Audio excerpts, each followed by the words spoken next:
MLC चुनाव को लेकर हमारे कुछ सवाल हैं और उन सवालों के जवाब देने के लिए आज हमारे साथ स्टूडियो में जुड़ रहे हैं कपिल सांझी। चाहता हूं कि एमएलसी चुनाव क्या है।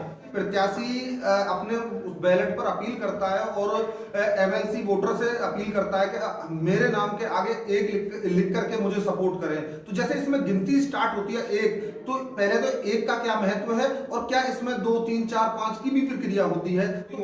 और मैं जानता हूं जो वर्तमान के हमारे एमएलसी वोटर और सपोर्टर हैं उनको इस बात की जानकारी नहीं है कि इसमें एक के बाद हम दूसरे प्रत्याशी को भी अपनी प्राथमिकता दे सकते हैं, तीसरे और चौथे को भी प्राथमिकता दे सकते हैं। तो एक व्यक्ति अपनी वैधता, अपनी वोट कितने प्रत्याशी को सीरियल क्रम में दे सकता है, मैक्सिमम कितने प्रत्याशियों को अपना। जय भीम, नमो बुद्धाय। आप लोग देख रहे हैं बीजीसीएम न्यूज 24 अमित अंबेडकर के साथ। 1 दिसंबर को होने वाले एमएलसी चुनाव को लेकर हमारे कुछ सवाल हैं और उन सवालों के जवाब देने के लिए आज हमारे साथ स्टूडियो में जुड़ रहे हैं कपिल सांझी। तो कपिल सांझी, आपका स्वागत है हमारे चैनल पर। बहुत बहुत धन्यवाद। नमो बुद्धाय। कपिल जी, जैसा कि ये एमएलसी चुनाव अब होना है, तो मैं सबसे पहले तो आपसे ये जानना चाहता हूं कि एमएलसी चुनाव क्या है। देखिए, इसका जवाब मैं इस तरीके से देना पसंद करूंगा कि जिस प्रकार से केंद्र के अंदर लोकसभा और राज्यसभा यानी प्रचलित भाषा में निम्न सदन और उच्च सदन की व्यवस्था की गई है भारतीय संविधान के अंतर्गत, उसी प्रकार से कुछ राज्यों के अंतर्गत जिनकी वर्तमान में संख्या 6 है, उत्तर प्रदेश, बिहार, कर्नाटका और तेलंगाना, आंध्र प्रदेश और महाराष्ट्र, ये वह राज्य हैं जिनके अंदर विधानसभा के साथ साथ विधान परिषद की भी व्यवस्था की गई है। यानी प्रचलित भाषा में अगर हम कहें तो निम्न सदन और उच्च सदन की व्यवस्था इसके अंतर्गत की गई है। जी कपिल जी, जैसा कि प्रत्याशी अपने उस बैलेट पर अपील करता है और एमएलसी वोटर से अपील करता है कि मेरे नाम के आगे एक लिख करके मुझे सपोर्ट करें। तो जैसे इसमें गिनती स्टार्ट होती है एक, तो पहले तो एक का क्या महत्व है और क्या इसमें 2, 3, 4, 5 की भी प्रक्रिया होती है, तो उसका क्या कारण है। आदरणीय अमित जी, इसमें क्या है कि ये बात आपका जो सवाल है वाकई बड़ा रोचक है, क्योंकि इसमें क्या है, वरीयता भरी जाती है और इसमें वोट जो है वो आम लोग डालते भी नहीं है। आम लोग का मतलब है जो अशिक्षित व्यक्ति है, जो ग्रेजुएट नहीं है, वो इसमें वोट भी नहीं डालते। तो ये बड़ा ही रोचक सवाल है आपका कि इसमें वोट कौन डालते हैं, किस तरीके से वोट डालते हैं। तो इसको मैं थोड़ा सा खोलकर समझाना चाहूँगा। लोकतंत्र के अंदर चुनाव कई प्रकार से हो सकते हैं। एक प्रत्यक्ष वोटिंग होती है जिसमें डायरेक्ट वोटिंग कर ली जाती है, एक अप्रत्यक्ष होती है। हालांकि प्रत्यक्ष के भी कई तरीके होते हैं, ये दूसरा तरीका है। जो ये वह तरीका है, हालांकि उससे मिलता जुलता तरीका है जो राष्ट्रपति चुनाव में होता है। ये जिसको हालांकि वहां पर आनुपातिक प्रतिनिधित्व, आनुपातिक प्रणाली के तहत होता है, लेकिन यहाँ पर आनुपातिक प्रणाली नहीं है। यहाँ पर हर वोट की वैल्यू एक ही है, हर व्यक्ति की वोट की वैल्यू एक है। लेकिन एकल हस्तांतरणीय चुनाव जरूर है, जिसको सिंगल ट्रांसफरेबल वोट कहते हैं। उसको मैं जो है अच्छे तरीके से समझाना चाहूंगा कि क्या होता है। उसको मैं थोड़ा इस वीडियो के लास्ट में बताऊंगा किस तरीके से होता है। और आनुपातिक प्रणाली के तहत होता है, आनुपातिक मत प्रणाली है ये चुनाव। इसमें क्या होता है, इसमें वरीयता भरी जाती है। का वोट डालने का तरीका ये है, मान लीजिए ABC मान लेते हैं, तो उसको पहले मान लीजिए B पसंद है, तो B के आगे लिखना पड़ेगा 1। उसके बाद में वो चाहता है कि B ना बने, B नहीं बनना है, तो मैं चाहता हूं कि C बन जाए, तो C के सामने उसे 2 लिखना पड़ेगा। अगर उसे लगता है C भी ना जीते, फिर तो A बचा, तो उसको A के सामने फिर 3 नंबर लिखना पड़ेगा। ये तो होता है वोट करने का तरीका। जी नहीं, लेकिन जैसे आपने बताया कि B पर उसने वोटिंग की 1, और इसी तरीके से B के सामने 10 वोटिंग आती है और C के सामने 3 वोटिंग 1 की आती है। तो इसकी जो गिनती होती है, जो इसकी मतगणना होती है, वो किस प्रकार से फिर की जाती है। इसका जो परिणाम रिजल्ट आता है, कौन प्रत्याशी जीता है, वो किस तरीके से इसकी कैलकुलेशन होती है। चलिए, मैं इसको जो है संक्षिप्त में इस तरीके से बताना चाहूंगा कि ये जो प्रणाली चुनाव की होती है, यहाँ पर जीता उसको घोषित करते हैं जिसको 50% से ज्यादा वोटें मिल जाए। यहाँ पर ऐसा सिस्टम नहीं है कि सबसे ज्यादा किसको वोट मिले।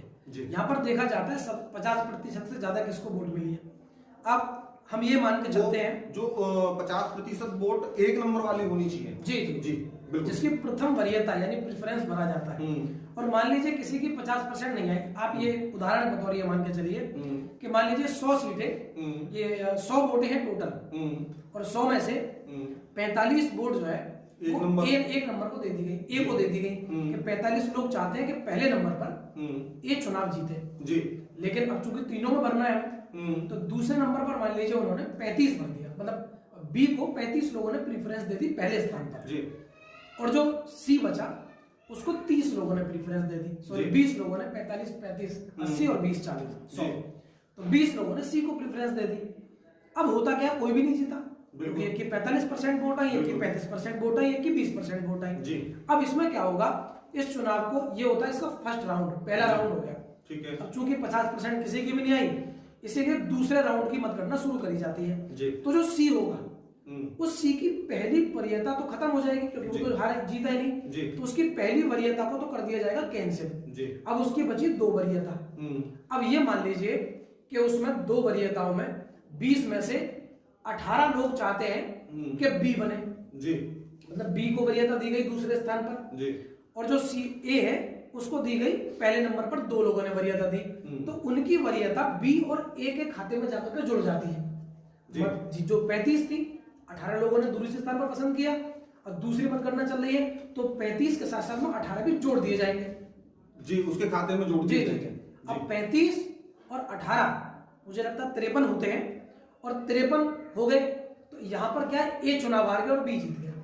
मतलब इसकी जो वोटिंग है, अगर आप एक नंबर से किसी को वोट कर रहे हैं, वोट करते हैं, अगर उसको 50% वोट नहीं मिलता है तो वो भले ही उसकी वोटें सबसे ज्यादा है तो वो जीता हुआ घोषित नहीं होता है, तो उसके नंबर जो आप दूसरे नंबर पर जिस प्रत्याशी को वोट कर रहे हैं तो 2 प्रत्याशियों की वोट जोड़ करके उसको जीता हुआ घोषित किया जा सकता है। ऐसा होता है, इसकी राउंड कई राउंड में वोटिंग होती है जी। पहले राउंड पे देखते हैं, पहले राउंड पे नहीं हुआ तो फिर दूसरा राउंड देखते हैं, दूसरे राउंड पे नहीं हुआ फिर तीसरा राउंड भी चलता है, मतलब तब तक वो इस राउंड को चलाते हैं जब तक वोटों की संख्या 50% से ज्यादा ना हो जाए जी। आमतौर पर कभी कभी ये भी देखा जाता है, जैसे पिछली बार भी देखा गया था कई सारी जगहों पर, कि पहले प्रथम स्तर पर जिसको वरीयता मिली सबसे ज्यादा वो चुनाव हार गया जी, और दूसरे नंबर पर जिसको मिली वो चुनाव जीत गया जी। तो इसमें हमेशा ये भी देखने को कभी कभी मिलता है हमें जी। तो जैसे मैंने अभी आपको बताया 35 45 वाला और जो 20 वाला, इसमें मान लीजिए 18 वोटिंग किसी को बी को दे दी तो 35 और 18 50% से ज्यादा हो गई तो बी चुनाव जीत गया, ए हार गया, मतलब जिसको सबसे ज्यादा वरीयता मिली थी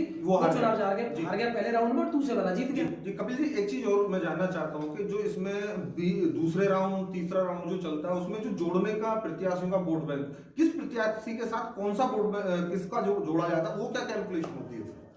नहीं, एक्चुअली क्या है वो ये बिल्कुल सिंपल है, इसमें कोई ऐसा नहीं है।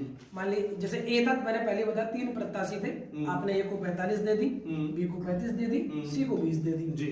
पहला राउंड में ये देखा जाता है सबसे ज्यादा वरीयता किसकी आ रही है, अगर 50 ज्यादा आ गई तो जीत गया जी। नहीं आया तो सबसे लास्ट वाला जो होगा उसकी पहली वरीयता को तो कैंसिल कर देंगे क्योंकि वो तो चुनाव ही हार गया जी। उसकी जो और वरीयता होंगी ना, मतलब दूसरे नंबर पर किसको चाहा, तीसरे नंबर पर किसको चाहा, वो वरीयता और में जोड़ दी जाती है। अच्छा, बी की बी में जोड़ दी जाएंगे, सी की सी में जोड़ दी जाएंगी। बेसिकली इस तरीके से काम होता है। ए की वरीयता ए में जोड़ दी जाती है जी। फिर दोबारा देखते हैं कि उनकी वरीयता जोड़ने के बाद में 50% से ज्यादा बैठा या नहीं बैठा, फिर भी मान लीजिए नहीं बैठा तो मान लीजिए 4 खड़े थे, डी की हमने कैंसिल करके तो डी की छोड़ के ए बी सी हमने और में जोड़ दी, उसके बाद मान लीजिए फिर भी नहीं हुआ तो फिर सी को काटेंगे, सी की पहली वरीयता को काटेंगे और जो दूसरी तीसरी और चौथी होंगी उनको और में जोड़ेंगे जी। तो ये जुड़ती जुड़ती मतलब पहले तक पहुंचती है, पहले दूसरे मतलब सबसे लास्ट वाले बाहर होते चले जाते हैं और उनकी वरीयता औरों में जुड़ती चली जाती है, इस तरीके से होता है। अच्छा, जो पहला प्रत्याशी जिसको पहले नंबर की वरीयता मिली है वो बाहर हो जाता है? नहीं, वो सबसे लास्ट वाला बाहर होगा। अच्छा, सबसे लास्ट वाला बाहर हो जाता है। पहली वरीयता बाहर होगी और जो उसकी सीट होंगी वो औरों में जुड़ जाएंगी जाकर। तो आप जैसा कि देख रहे हैं हमारे भाई मतलब कपिल जी ने हमें बताया है कि इसमें केवल एक नंबर से वोटिंग एक ही प्रत्याशी को होती है, लेकिन इसमें क्रम वाइज भी वोटिंग होती है। और मैं जानता हूं जो वर्तमान के हमारे एमएलसी वोटर और सपोर्टर हैं उनको इस बात की जानकारी नहीं है कि इसमें एक के बाद हम दूसरे प्रत्याशी को भी अपनी प्राथमिकता दे सकते हैं, तीसरे और चौथे को भी प्राथमिकता दे सकते हैं। तो कपिल जी, मैं आपसे एक और बात जानना चाहता हूं कि एक व्यक्ति अपनी वरीयता अपनी वोट कितने प्रत्याशी को सीरियल क्रम में दे सकता है, मैक्सिमम कितने कितने प्रत्याशियों को अपना वोट दे सकता है? ये निर्भर करता है कि वहां पर खड़े हुए कौन है। जैसे बराबर। राष्ट्रपति के चुनाव में क्या होता है, तो दो या तीन प्रत्याशी जो भी है तो उसके माध्यम से होता है। तो ये डिपेंड करता है कितने प्रत्याशी खड़े हुए हैं और व्यवस्था किस तरीके से की गई है उस पर निर्भर करता है जी आमतौर पर। जी, तो यहाँ पर जैसे अभी सहारनपुर और मेरठ मंडल में दो मतलब 47 प्रत्याशी हैं, तो एक व्यक्ति अपनी 47 को अपना क्रम में वोट दे सकता है कि किसको देना। अब क्या सिस्टम निर्धारित किया गया है उसको हम चलकर देखना पड़ेगा 1 तारीख को। जी ठीक है, बहुत बहुत धन्यवाद कपिल जी, आपने हमारे उन वोटर्स के लिए जो अभी तक इस बात से अभी जानते नहीं थे कि केवल उनको ये समझाया जा रहा है कि 1 नंबर पर वोटिंग करनी है, तो एक के बाद भी उनको लगता है कि मैं ये मेरा घनिष्ठ है मैं इसको दूं और या मैं इसको अपनी प्रेफरेंस दे रहा हूं, उसके बाद वो दूसरे प्रत्याशी को भी अपना वोट कर सकता है। तो एक लास्ट में मेरा सभी लोगों से, मेरे जो हमारे सम्मानित साथी हैं पूरे उत्तर प्रदेश के, उनसे मैं एक जरूर बात कहना चाहता हूँ कि वोटिंग डालते वक्त इस बात का जरूर ध्यान रखें कि पहला ही आपको व्यक्ति नहीं चुनना है, उसके बाद जो वरीयता भरनी है वो भी सही से भरनी है। आपके हक अधिकारों की जो रक्षा करे, जो उनकी व्यवस्था करे, जो बात करता हो उसी व्यक्ति को वहां पर बिठाने का प्रयास करें। कोई इस तरीके से, इसमें ये पढ़े लिखे लोगों का चुनाव है और इसमें इस चीज को ध्यान में रखें कि जाति धर्म सांप्रदायिक विचारधारा से ऊपर उठ के एक विकासवादी और अच्छे शिक्षित व्यक्ति को वोट करने का काम करें। और दूसरी बात मैं सब लोगों से कहना चाहूंगा कि बूथ में जो पेन रखा हो उसी पेन का प्रयोग करें, बाहर से पेन जो लेके आए उसका इस्तेमाल ना करें, जो रखा हो उसी का इस्तेमाल करें। ये बहुत बड़ी बात कपिल जी ने कही है कि अपना बाहर से पेन ले जाकर वोटिंग ना करें। कपिल जी यही कहना चाह रहे हैं आप? हाँ, वो मतलब मेरा कहने का मतलब है, अगर आप सेफ वोट रखना चाहते हैं तो उसी पेन का इस्तेमाल करें। बिल्कुल, केवल जो चुनाव आयोग की तरफ से आपको वोट करने के लिए पेन उपलब्ध है, आप उसी से वोटिंग करें।